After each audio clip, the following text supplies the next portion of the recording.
د محرم د میاشت دی ګڼ فضایل په احادیثو کې راغلي دي صحابه کرامو بیان کړي دي مفسرین او محدثین بیان کړي دي د دې میاشتې په فضایلو کې په ټولو کې لومړی فضیلت هغه دا دی چې د دې میاشتې نوم څه دی محرم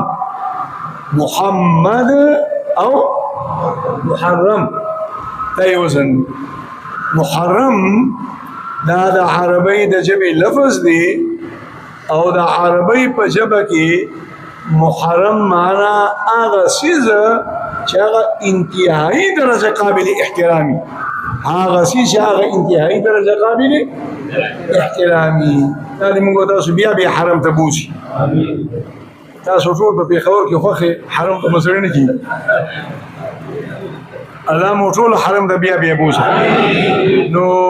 هغه مشهور عالم یو څو کمزور شوی دی مکی سے به ورته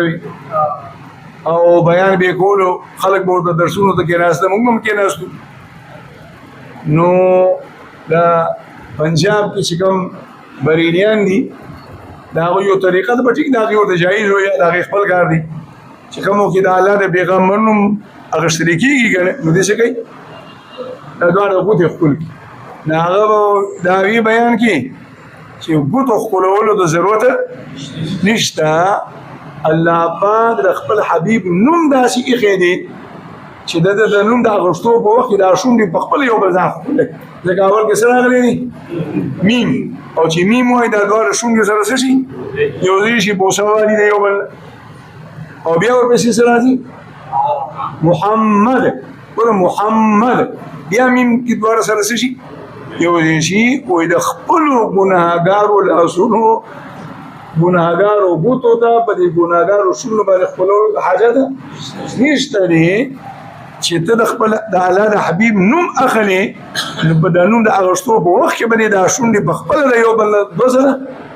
موسی اخري نو دا د محرم معنا ده نو دا د دې میاشتې د فضیلت ډېر لوی دلیل نه چې الله ول نوم داسې غني چې څنګه اوري وخت راځي د حرمت او د عزت او د شرافت بوی به دین راوځي